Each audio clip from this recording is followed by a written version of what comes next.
أعوذ بالله من الشيطان الرجيم. بسم الله الرحمن الرحيم. وقال اتخذ الله ولدا سبحانه بل له ما في السماوات والأرض كل له قانتون بديع السماوات والأرض وإذا قضى أمرا فإنما يقول له كن فيكون. صدق الله العظيم.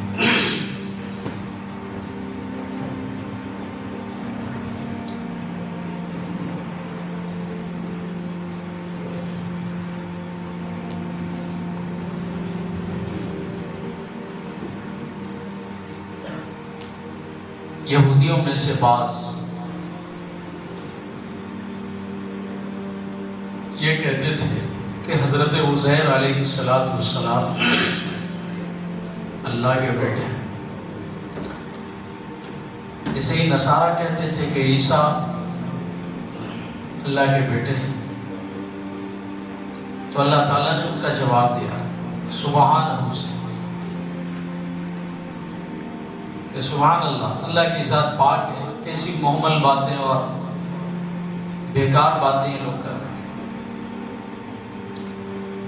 اللہ نہ کسی کی اولاد ہے نہ اللہ کا کوئی اولاد ہو سکتا. سورہ اخلاص کے اندر اللہ نے فرمایا قل هو اللہ احد. اللہ کی ذات ایک ہے, اکیلی ہے. اللہ کی ذات. اور آگے فرمایا لم یلد ولم یولد. نہ اللہ کسی کی اولاد ہے نہ اللہ کا کوئی اولاد ہے. ان یہودیوں کا خیال تھا, ان کا عقیدہ تھا کہ عزیر اللہ کے بیٹے, اور نصارہ کا یہ عقیدہ تھا کہ حضرت عیسیٰ اللہ کے بیٹے. تو اللہ نے ان محمل عقیدوں کا اللہ نے جواب دیا سبحان اللہ کی ذات پاک ہے, اولادوں سے پاک ہے. وہ کسی کی اولاد نہیں اور اس کا کوئی اولاد نہیں. اولاد ہونے کے لیے دو حال سے خالی نہیں ہوتا.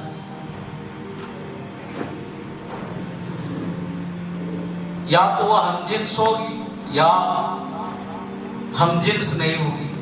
جنس کا مطلب سمجھ, جیسے انسان ایک جنس اور جانور ان کے ایک جنس ہے, جنات یہ ایک جنس ہے, فرشتے یہ ایک جنس ہے. تو یا تو ہم جنس ہوگی یا غیر ہم جنس ہوگی. اگر غیر ہم جنس ہے تو پھر یہ عیب کی بات ہے. یعنی اللہ نہ کرے کسی پر یہ آفت آئے کہ کوئی مسلمان کے بدن سے کوئی جانور پیدا ہو جائے تو یہ غیر ہم جنس ہوگی, تو کتنی بڑی عیب کی بات ہوتی. اور اللہ عیب سے پاک ہے. اللہ کی ذات تمام عیبوں سے پاک ہے. تو ان کا یہ خیال باطل ہے. اور اگر ہم جنس ہے تو یہ بھی باطل ہے, کیونکہ اللہ کا کوئی جنس نہیں. اللہ نور السماوات والارض, اللہ زمین اور آسمان کا نور ہے. اللہ کا کوئی جنس نہیں ہوتا. ساری مخلوق اللہ کی ملکیت اور مملوک ہے, اور جو مملوک ہوگا وہ ابن نہیں ہو سکتا, یعنی اولاد نہیں ہو سکتا, اور جو اولاد ہوگی وہ مملوک نہیں ہو سکتا. تو اس سے ان کے اس باطل اور محمل عقیدوں کا اللہ تعالیٰ نے جواب دیا کہ اللہ کی ذات ان تمام عیبوں سے پاک ہے. اللہ کی ذات واحد ہے اور اللہ اکیلے. اللہ کا کوئی شریک اور ساجی نہیں, نہ اس کی ذات میں نہ اس کی صفات میں. اور اسی طرح مشرکین عرب یہ ملائکہ کو، فرشتوں کو اللہ کی بیٹیاں کہتے تھے، جس طرح سے یہود عزیر کو اللہ کا بیٹا اور عیسیٰ نصرانی عیسیٰ کو اللہ کا بیٹا کہا کرتے تھے، تو اسی طرح یہ مشرکین عرب ملائکہ یعنی فرشتوں کو اللہ کی بیٹیاں کہتے تھے۔ تو سبحان سے اللہ تعالیٰ نے ان کا جواب دیا کہ محمل باتیں ہیں ان کی، اللہ کی ذات تو تمام ان قسم کے عیبوں سے پاک ہے، اور اللہ کا کوئی اولاد نہیں، نہ اللہ کسی کی اولاد، بل لہ ما فی السماوات والارض، بلکہ جو کچھ ہے زمین اور آسمان میں وہ سب اللہ کی ملکیت مملوک ہے، اللہ کی ملکیت ہے، اللہ کی مخلوق ہے، کل لہ قانتون، اور سب کے سب اللہ کے فرما بردار ہیں۔ بدیع السماوات والارض، وہ زمین اور آسمان کا پیدا کرنے والا ہے بغیر کسی ماڈل کے، بغیر کسی نمونہ کے۔ اللہ تعالیٰ کی ذات نے جو دنیا زمین اور آسمان کو بنایا تو بغیر کسی نمونے کے بنا دیا۔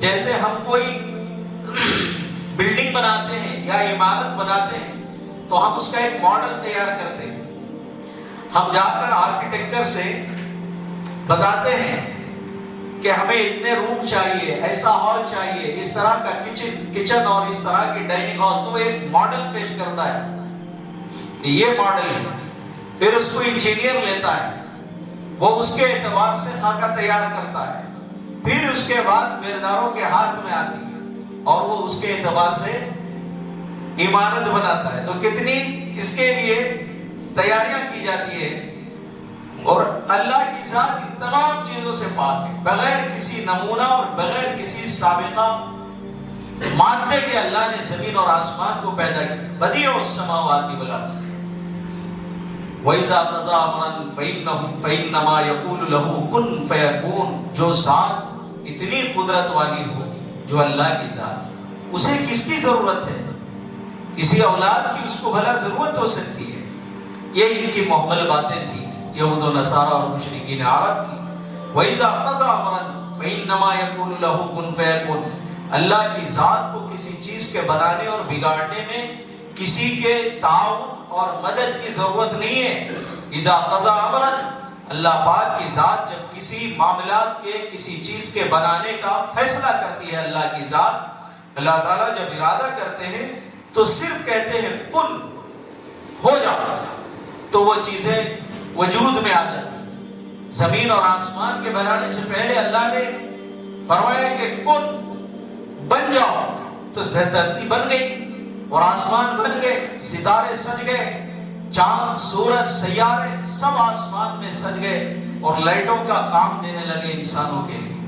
اسی طرح دریا بہانا ہوا، اللہ نے فرما دیا کن، تو بھائی اللہ نے فرشتوں کو پیدا کیا ایک لفظ کن سے، اللہ نے انسان کے ارواح کو پیدا کیا ایک لفظ کن سے، اللہ نے تمام حور و قصور کو جنت کے پیدا کیا ایک لفظ کن سے، جہنم کو پیدا کیا ایک لفظ کن سے۔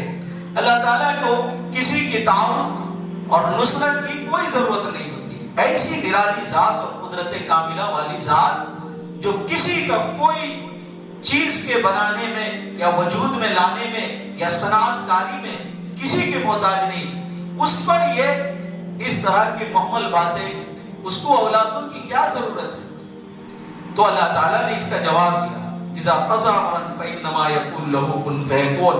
آگے اللہ نے فرمایا وقال الذين لا يعلمون لولا يكلمنا الله او تاتينا آية كذلك قال الذين من قبلهم مثل قولهم تشابهت قلوبهم قد بينا الآيات لقوم يوقنون۔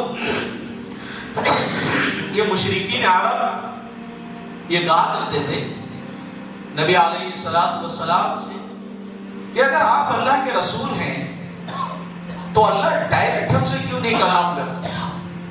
وقال الذين لا يعلمون لولا يكلمنا الله او تاتينا آية، اور یہ جاہل یہ کہتے ہیں کہ اللہ تعالیٰ ہم سے کیوں نہیں بات کرتے یا کوئی نشانی کیوں نہیں ہمارے پاس آتی۔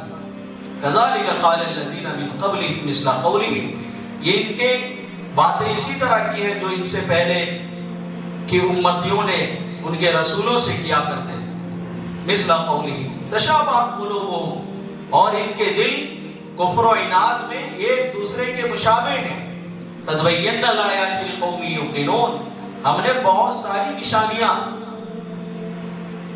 بنا دی ہیں، بہت ساری نشانیوں کو ہم نے پیش کر دیا ہے ان لوگوں کے لیے جو یقین رکھتے ہیں. اس آیت کے اندر دراصل مشرکین عرب یہ نبی علیہ السلام پر اعتراض کرتے تھے، اور ان کے اعتراض کا مقصد ہوتا تھا عناد، سرکشی، بدماشی، پریشان کرنا. کیا ہوتا تھا؟ حسد. کہتے تھے کہ اللہ نے اگر آپ کو رسول بنا کر بھیجا ہے تو اللہ نے ہم سے خود کیوں نہیں کہہ دیا، اللہ ہم سے خود کیوں نہیں بتاتے تاکہ ہم آپ کی رسالت کی تصدیق کر لیں اور آپ جس دین کو لے کر آئے ہیں اس دین کو ہم سچا دین مان لیں. او تاتی نہ آیا، یا اس طرح بھی اللہ تو کر سکتے ہیں کہ جیسے بلا واسطہ فرشتوں سے اللہ بات کرتے ہیں ایسے ہم سے بلا واسطہ بات کر لیں، یا بال واسطہ جیسے نبیوں سے بات کرتے ہیں وحی کے ذریعے ایسے ہم سے بھی بال واسطہ بات کر لیں، یا کوئی واضح نشانی سیدھے ہمارے پاس بھیج دیں تاکہ ہم سمجھ جائیں کہ ہاں آپ رسول برحق ہیں، آپ کی رسالت کی تصدیق کر لیں، آپ کے دین برحق ہونے کا ہم تصدیق کر لیں. تو اللہ فرماتے ہیں ان کے یہ باتیں اسی طرح کی ہیں جو اس سے پہلی امتیوں نے ان کے رسولوں سے کیا تھا، اور ان کا اس طرح کی یہ باتیں کرنا، یہ مطالبات کرنا، یہ ان کی جہالت ہے. لا یعلمون، قرآن نے ان کو کہا یہ جاہلوں کے یہ جو سوالات ہیں محمل سوالات ہیں، ان کے جو مطالبات ہیں یہ محمل مطالبات ہیں. سب سے پہلی بات تو یہ ہے کہ اس طرح کی جو یہ واضح نشانیاں کھوجتے ہیں توریت کے اندر، انجیل کے اندر، قرآن کے اندر، تمام آسمانی کتابوں اور صحیفوں کے اندر کھول کھول کر اللہ تعالیٰ نے بیان کر دیا ہے. ان کی کتابیں ہی ان کو بتلاتی ہیں اور وہ اس کتابوں کو پڑھتے ہیں لیکن حقیقت کے نظر سے نہیں، قبولیت کے نظر سے نہیں پڑھتے، اسی لیے یہ اعتراض کرتے ہیں. تو جان بوجھ کر کے یہ انجان بنتے ہیں، اسی لیے قرآن نے ان کو جاہلوں سے خطاب کیا کہ یہ جاہل لوگ یہ مطالبہ کرتے ہیں کہ اللہ کیوں نہیں خود کلام کرتے، جبکہ تمام آسمانی کتابوں میں یہ باتیں واضح ہو گئی. اللہ نے بیان کر دیا ہے کہ یہ ممکن نہیں ہے کہ اس دنیا میں رہتے ہوئے کوئی اللہ تعالیٰ سے سیدھے ہم کلامی ہو کسی، تو یہ ممکن نہیں ہے. اور اگر اللہ نے ڈائریکٹ احکامات کو بندوں تک پہنچایا، ان تک پہنچا دیا اور پھر انہوں نے قبول نہ کیا تو پھر سیدھے ہلاکت ہے اور ان پر عذاب آ جائے گا، اب کوئی پھر وجہ نہیں بچے گی. اور اللہ فرماتے ہیں ہم مشرکین کو ہلاک نہیں کرنا چاہتے، مشرکین مکہ کو، کیونکہ ان سے ایمان کی امید ہے، اسی لیے ان کو ڈائریکٹ ہلاکت کرنا مقدر نہیں ہے. اسی لیے اللہ تعالیٰ کا ان سے سیدھے کلام کرنا ناممکن ہے. اور یہ نشانیوں کے بارے میں پوچھتے ہیں کہ آپ کے رسول ہونے کی کوئی نشانی، آپ کے کتاب جو لے کر آئے ہیں اس کے برحق ہونے کی کوئی نشانی. ہم نے تو ہزاروں نشانیاں ایسی بھیج دی ہیں آپ کے رسول برحق ہونے کی اور اس کتاب کے برحق ہونے کی، اس دین کے برحق ہونے کی. حقیقت تو یہ ہے کہ یہ حقیقت کے نظر سے تو دیکھیں. جب یہ نظریہ ہی اپنا غلط رکھیں گے اور سوالات کی نظر سے اور اس میں انگلی اور عیب لگانے کی نظر سے دیکھیں گے تو پھر کہاں سے یہ حقیقت کو سمجھ پائیں گے. جب انسان چشمہ جس طرح کا لگائے گا اس کو نظر بھی اسی طرح کا ہے. اگر کوئی کالا چشمہ لگائے گا دھوپ میں تو اس کو چیزیں کالی کالی نظر آئیں گی، اور اگر کوئی صاف اور شفاف سیدھا آئینہ لگائے گا تو اس کو ہر چیز صاف ستھری نظر آئیں گی. تو یہ صاف نگاہوں سے دیکھتے ہی نہیں تھے، اعتراض کی نگاہوں سے نشانیوں کو دیکھتے تھے.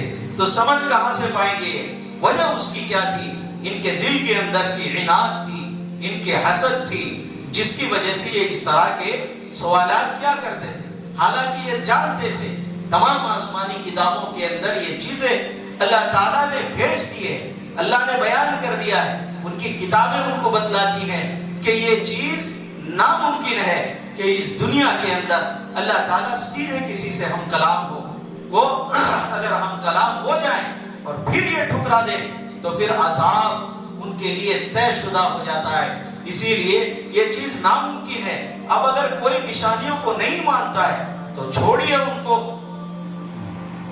کذالک قال الذین من قبلہم مثل قولہم، اور اللہ نے فرمایا کہ دیکھو ان کے مطالبات ایسے ہی ہیں جیسے پچھلے امتوں نے ان کے نبیوں کے ساتھ میں بطور سرکشی کے، عناد اور حسد کے اپنے نبیوں سے کیا کرتے۔ بنی اسرائیل نے حضرت موسیٰ سے کیسے کہتے مطالبات کی، کہا آپ کتاب لے کر آ جاؤ گے، کیا پتا ہے آپ اس میں خرد برد نعوذ باللہ کر دو، ہم سے سیدھے اللہ کلام کریں، یا پھر کلام جب اللہ نے کر دیا تب پھر کہہ رہے ہیں پتہ نہیں کس نے باتیں کی۔ اب مختلف قسم کے سوالات بنی اسرائیل نے کیا۔ تقریباً 4000 سے زائد انبیاء بنی اسرائیل میں اللہ تعالیٰ نے بھیجے، مگر ہر نبیوں کا انہوں نے احترام، بے حرمتی کی، ان کی بے ادبیاں کی، ان کی بے عزتی کی، ان کو جلا وطن کیا، بعضوں کو قتل کیا، اس طرح کی انہوں نے بے ادبیاں کی۔ اور وجہ کیا تھی ان کی؟ حسد، عناد۔ اللہ فرماتے ہیں یہ مشرکین عرب کے دل بھی انہی کے مشابہ ہیں، کیونکہ ان مشرکین کے دل انہی یہود اور نصارہ جو اس طرح کی سازشیں کرتے تھے اور سرکشی کے بنا پر وہ سوالات کرتے تھے، مطالبات کرتے تھے، ان کا مزاج بھی انہی کے جیسے ہے، اسی لیے اس طرح کے سوالات کرتے ہیں۔ اور اگر حق ان کے سامنے واضح بھی ہو جائے تب بھی وہ ایمان نہیں لانے والے ہیں۔ تشابہت قلوبہم قد بینا الآیات لقوم یوقنون، ہاں جن کو ماننا ہوتا ہے تو ہماری نشانیوں کو دیکھ کر وہ اس دین کو قبول کرتے ہیں، آپ کی رسالت کو مانتے ہیں، وہ اس کی اتباع کرتے ہیں اور اس کو قبول کرتے ہیں۔ آگے اللہ نے فرمایا کہ اب یہ مانے یا نہ مانے، ان کا ٹھکانہ جو ہوگا وہ تو اللہ ہی جانتا ہے۔ اِنَّا أَرْسَلْنَاكَ بِالْحَقِّ بَشِيرًا وَنَذِيرًا، بے شک ہم نے آپ کو ہدایت دے کر، حق دے کر، حق کے ساتھ میں بھیجا ہے تاکہ آپ خوشخبری سنائیں ایمان والوں کو اور ڈرائیں ان کو جنہوں نے دین اسلام کو قبول نہیں کیا اور راہ راست کو قبول نہیں کیا، آپ کی رسالت کو قبول نہیں کیا، آپ ان کو ڈرائیں۔ وَلَا تُسْأَلُوا عَنْ أَصْحَابِ الْجَحِيمِ، اور یہاں نبی علیہ السلام کو اللہ نے تسلی دی کہ آپ متفکر نہ ہو، آپ مغموم نہ ہو، کیونکہ اللہ کے نبی مغموم ہو جاتے تھے۔ بعض جگہ قرآن پاک میں اللہ نے تسلی دی نبی علیہ السلام کو کہ آپ ان کی فکر میں آپ ہلاک کر دیں گے اپنے آپ کو، چھوڑیے ان کو، آپ کا کام تھا تبلیغ کر دینا، مانے یا نہ مانے یہ ان کی بات ہے۔ لا تسألوا عن اصحاب الجحیم، آپ سے ان کے بارے میں نہیں پوچھا جائے گا کہ یہ جہنم میں کیوں گئے آپ کے ہوتے ہوئے، آپ نے ان کو جہنم سے کیوں نہیں بچایا، یہ آپ سے نہیں پوچھا جائے گا۔ اللہ کے نبی علیہ السلام کو اللہ تعالیٰ خود فرما رہے ہیں، تو دین اسلام کی تبلیغ کرنا، راہ راست کے لیے انسانوں تک اللہ کا پیغام بھیجنا، یہ اس امت کا فریضہ ہے۔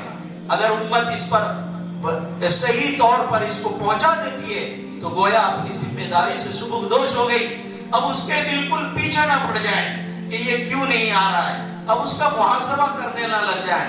اللہ پاک پھر ہم سے نہیں پوچھے گا، ہمارا کام تھا حق کو پہنچا دینا۔ جان بوجھ کر حق سے ناحق پر جاتا ہے، راہ راست سے بھٹک کر غلط راستے پر جاتا ہے، تو پھر اللہ تعالیٰ اس سے سیدھا سوال و جواب کریں گے اور اپنی گرفت بھی لیں گے۔ تو ہمارا کام کتنا ہے؟ ہمارا کام یہی ہے کہ حق کو اللہ کے بندوں تک پہنچا دینا ہے، اس کے آگے ہماری ذمہ داری ختم ہو گئی، اس کے آگے ہماری ذمہ داری ختم ہو گئی۔ تو رسول اللہ صلی اللہ علیہ وسلم سے اللہ پاک یہی فرما رہے کہ آپ ٹینشن نہیں لیجئے اور متفکر نہ ہوئیے، اپنے آپ کو غم کے اندر فکروں میں مبتلا نہ کیجئے۔ آپ کو ان کے بارے میں، ان کے جہنم کے جانے کے بارے میں ہم آپ سے اس کے بارے میں سوال ہی نہیں کریں گے۔ وَلَن تَرْضَىٰ عَنكَ الْيَهُودَ وَلَا النَّصَارَىٰ حَتَّىٰ تَتَّبِعَ مِلَّتَهُمْ قُلْ إِنَّ هُدَى اللَّهِ هُوَ الْهُدَىٰ وَلَئِنِ اتَّبَعْتَ أَهْوَاءَهُمْ بَعْدَ الَّذِي جَاءَكَ مِنَ الْعِلْمِ مَا لَكَ مِنَ اللَّهِ مِن وَلِيٍّ وَلَا نَصِيرٍ۔ آگے اللہ فرماتے ہیں کہ دیکھو آپ چاہے جتنا بھی ان کی رعایت کیجئے، جتنا بھی ان کے بارے میں کوشش کیجئے، یہ لوگ ہرگز آپ سے خوش نہیں ہوں گے، ہرگز آپ سے راضی نہیں ہوں گے جب تک کہ آپ ان کے ملت کی پیروی نہ کر لیں، جب تک کہ آپ ان کے ملت کی پیروی نہ کر لیں۔ یہ ان کے حسد اور ان کا عناد اور یہ ان کی سرکشی ہے، یہ جان کر بھی نہیں مانیں گے، یہ جان کر بھی نہیں مانیں گے۔ جیسے آج مسلمانوں کے احوال کہ حقیقت کو جانتا ہے پھر بھی ماننے پر نہیں، وہ حق اور باطل کو جانتا ہے پھر بھی شیطان کے چنگل میں آ کر کے حق کو چھوڑ کر باطل کو پکڑتا ہے، باطل کے راستے کو اختیار کرتا ہے۔ وہ فرض کو جانتا ہے، جان بوجھ کر اپنے فرائض سے منہ موڑتا ہے۔ وہ واجبات کو جانتا ہے، جان بوجھ کر اس سے پشت پھیر لیتا ہے۔ وہ دین اسلام کے اصول اور ضوابط کو، قرآن اور احادیث کے رولز اور قواعد کو جانتا ہے لیکن جان بوجھ کر انجان بنتا ہے۔ تو یہ صفات کس کی ہے؟ یہ یہود اور نصارہ کی صفات ہیں جو آج مسلمانوں کے اندر بیٹھے ہوئے، مسلمانوں کے اندر دلوں میں گھر کر گئے ہیں یہ صفات، کہ جان بوجھ کر کے ہٹ دھرمی کرنا۔ یہ یہود و نصارہ کی صفات تھی جو ہمارے اندر آج موجود ہے، پورے طور پر موجود ہے۔ جان کر کے مسلمان، اترا کر کے گناہ کرنے والے بھی موجود ہیں۔ الامان والحفیظ جانتا ہے کہ نمازوں کو چھوڑنا کفر تک پہنچاتا ہے، کوئی پرواہ نہیں۔ جانتا ہے کہ سود کا کھانا حرام ہے، گالا ڈنکے کی چوٹ پر کھاتا ہے، جانتا ہے رشوت لینا حرام ہے، جان کر بھی لے کر کھاتا ہے۔ کیا جہنم کے انگار کو اپنے پیٹ میں نہیں بھرتا؟ تو یہ جان بوجھ کر ہی تو ہم آپ گناہوں میں ملوث ہیں، جان بوجھ کر حق سے اپنے آپ کو جان چرا رہے ہیں۔ یہ صفات کس کے ہیں؟ یہ سراسر یہود اور نصارہ کی صفات ہیں۔ آج اسلام کے کس اصول پر ہم نہیں سنتے؟ آج دین کی باتوں کو سننا کون سا مشکل ہے، اور کتنا آسان ہے آج حلال اور حرام کا علم رکھنا، اور کتنا آسان ہے دینی تعلیم کا حاصل کرنا۔ جان بوجھ کر انسان راہ راست سے ہٹتا ہے، تو یہ اس کی ہٹ درمی ہے، یہ اس کی ہٹ درمی ہے۔ ایک چیز کا دیکھو، علم نہیں آپ کو، آپ اس چیز کو کر گئے، گناہ تو ہے، لیکن علم ہے پھر بھی جان بوجھ کر کرتا ہے، تو پھر یہ کیا ہے؟ یہ سرکشی ہے، بدماشی ہے۔ اور یہ کس کے ساتھ چیلنج کر رہا ہے؟ یہ اللہ کے ساتھ چیلنج کر رہا ہے، اور اس کی وجہ ہوتی ہے عناد، سرکشی، بدماشی، یہ ساری چیزیں اس میں۔ حسد یہ یہودیوں کی سب سے بڑی صفت تھی، یہود و نصارہ کی۔ مسلمانوں کے رگ رگ میں اللہ ہم سب کی بات فرمائے گھر کرنے یہ چیزیں، یہ حسد، اور اس حسد میں مبتلا ہو کر اپنے اعمال کو بھی نہیں دیکھتا، اپنے اعمال کو بھی نہیں دیکھتا کہ میرے اعمال کہیں ضائع نہ ہو جائے، اس چیز پر بھی غور نہیں کرتا۔ اتنی خطرناک، یہ کس کی صفت ہے؟ یہ ابلیس کی صفت ہے۔ حسد کے مارے تو اس نے آدم کو سجدے سے انکار کیا، اللہ نے اتنا بڑا مقام اس کو دے دیا۔ انا خلقتنی من نار خلقتہ من طین، میں آگ سے پیدا کیا گیا ہوں، اس کی خاصیت بلند ہوتی ہے، مٹی سے پیدا کیا گیا، اس کی خاصیت پستی ہوتی ہے، میرا مقام بلند۔ آج جو جس جگہ جس منصب میں ہے، یہی شیطانی فساد اس کے اندر اور شیطانی کیڑا اس کے دلوں کے اندر آج ہمارے اندر موجود ہے۔ میں نے اللہ کے بڑے بڑے دشمنوں کو ہلاک کیا، سب کے اندر یہی میں پر آ گئی تھی، یہی حسد، کبر، نخوت، انہی ساری چیزوں نے برباد کر دیا، ان کی دنیا اور آخرت اجاڑ دیا، اور اللہ نے سارے جہاں میں ذلیل و رسوا کیا۔ یہ یہودیوں کی سب سے بڑی صفت تھی کہ اللہ نے ان کو پورے عالم میں فضیلت دی تھی، لیکن جب ان کے اندر حسد بھرا، عناد بھرا، سرکشی بھری، حق کو جان کر بھی انجان ہوئے، تب اللہ نے پورے عالم میں ذلیل و رسوا کیا، پورے عالم کے اندر رسوا کیا۔ اور آج تک رسوا ہو رہے ہیں، آج تک رسوا ہو رہے ہیں، قیامت تک رسوا ہوتے رہے۔ لہم فی الدنیا خزی ولہم فی الآخرۃ عذاب عظیم۔ اللہ کہتے ہیں دنیا میں ذلت ہے اور آخرت میں عذاب عظیم ہے۔ اللہ ہمیں اس بری صفات سے حفاظت، یہ ہمارے اعمال کو ضائع کر دیتے ہیں، اس حسد سے اللہ ہم سب کی حفاظت فرمائے۔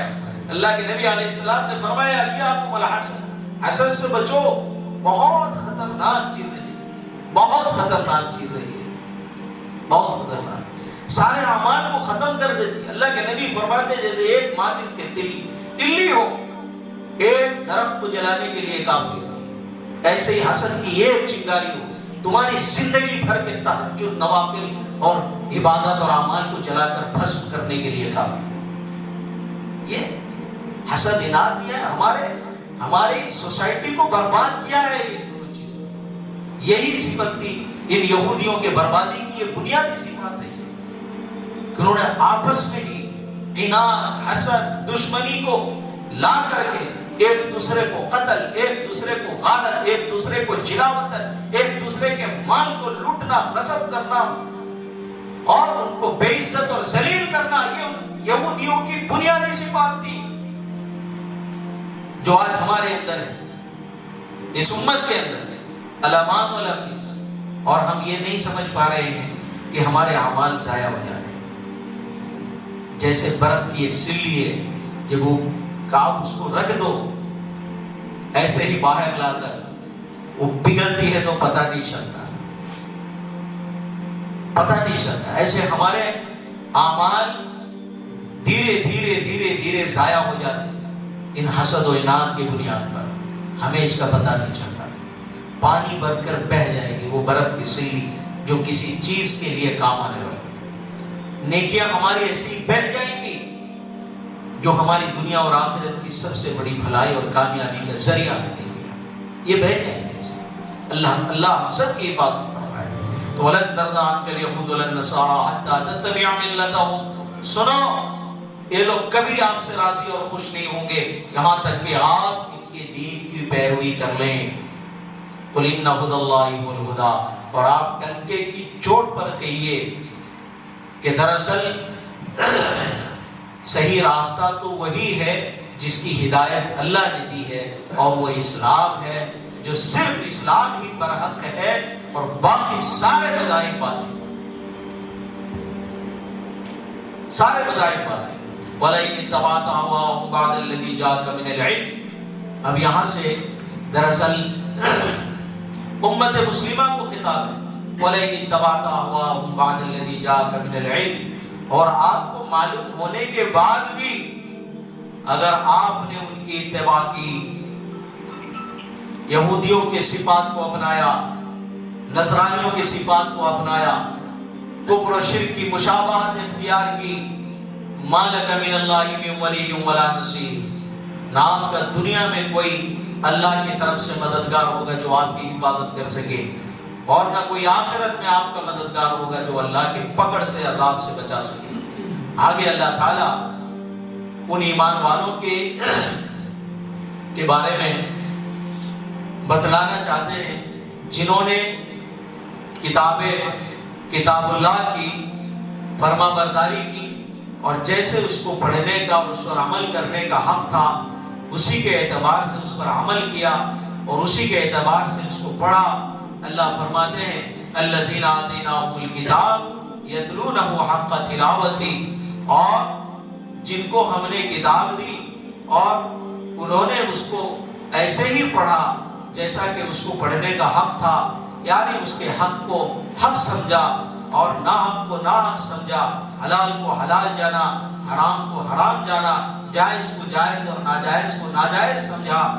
اولئک یؤمنون بہ، یہی لوگ ہیں جو اس پر ایمان لانے ہیں۔ ومن یکفر بہ فاولئک هم الخاسرون، اور جنہوں نے اس کا انکار کیا تو یہی لوگ خسارہ اٹھانے والے ہیں اور نقصان اٹھانے والے ہیں۔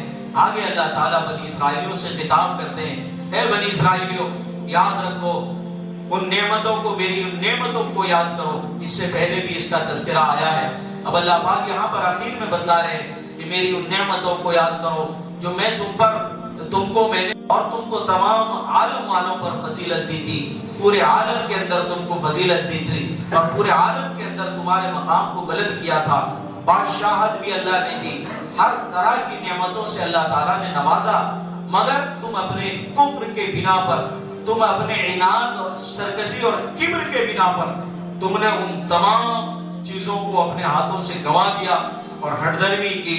اللہ تعالیٰ نے فرمایا کہ ان نعمتوں کو ٹھکرا کر کے تم نے اپنے اصلی حقیقت کو کھویا ہے، اور تم نے اپنے مقام اور مرتبے کو گنوا دیا ہے، اور اللہ کے نزدیک تمہارا جو مقام تھا تم نے اس کو اپنے ہاتھوں سے کھو دیا ہے۔